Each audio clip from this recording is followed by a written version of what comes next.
Graças pais queridos, momento de alegria, momento de satisfação, estarmos mais uma vez louvando e agradecendo o nome do Senhor.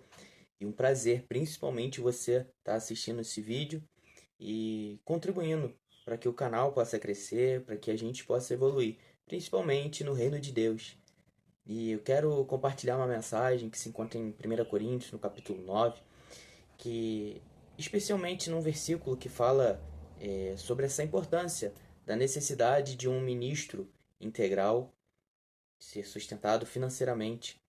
Esse versículo central ele vai falar sobre algumas coisas que são ordens do Senhor. 1 Coríntios capítulo 9, versículo 14, vai dizer assim: assim ordenou também o Senhor, que aos que anunciam o Evangelho, que vivam também do Evangelho.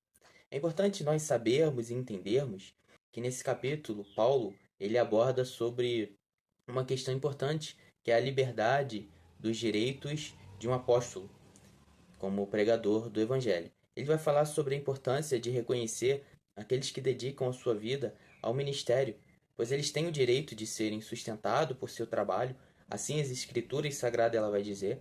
Ela é uma mensagem fundamental para proteger a igreja, pois vai refletir sobre como valorizamos e apoiamos, de modo geral, aqueles que nos alimentam espiritualmente.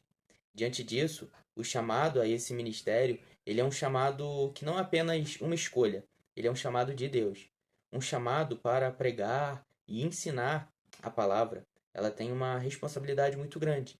Responsabilidade essa de dedicar tempo à oração, ao estudo das Escrituras e à preparação de mensagens que edifiquem a igreja.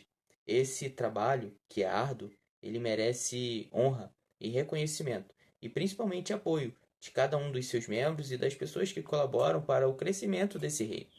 Paulo, ele vai argumentar que assim como um soldado não deve ser enviado à guerra sem sustento, nem um agricultor deve colher sem desfrutar dos frutos do seu trabalho, da mesma forma aqueles que pregam o evangelho, eles devem ser sustentados por ele. Então, isso vai nos ensinar que sobre a justiça divina em relação ao trabalho ministerial, a valoração desse testemunho de gratidão, principalmente da honra aos ministros com sustento financeiro, pois ele também é uma forma de expressar gratidão pelo serviço. Né? Quando nós honramos as pessoas, nós não honramos só de falar e apoiar por palavras, mas por gestos de gratidão, por trabalhos, honra e por merecimento.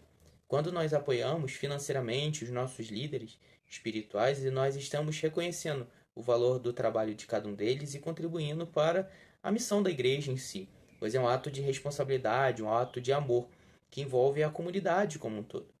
A visão desse reino é sustentar os ministros, pois elas não se tratam de questões financeiras apenas. Elas tratam de uma questão espiritual e relacional. Porque quando nós investimos em nossos líderes, nós estamos investindo em vidas, pois eles são instrumentos nas mãos de Deus para alcançar e transformar corações também. Então é importante a gente entender que 1 Coríntios capítulo 9 ele nos ensina sobre a importância de reconhecer e sustentar aqueles que proclamam o Evangelho. Então, que nós possamos, como Igreja de Cristo, reconhecer generosamente sempre os nossos líderes e apoiar com amor, com gratidão, permitindo sempre que eles se dediquem, né, mais tempo, mas também eles só irão fazer isso se tiver apoio da igreja como um todo. Então, se o seu líder ele se dedica de forma integral a esse ministério, reconheça ele, reconheça talvez como uma oferta de gratidão e não talvez em espécie, mas com seu trabalho, contribuindo com o seu apoio, com a sua ajuda, naquilo em que você pode fazer, naquilo que você pode doar, para que a Igreja de Cristo possa crescer mais e mais. Que Deus abençoe você. Fique na paz de Jesus.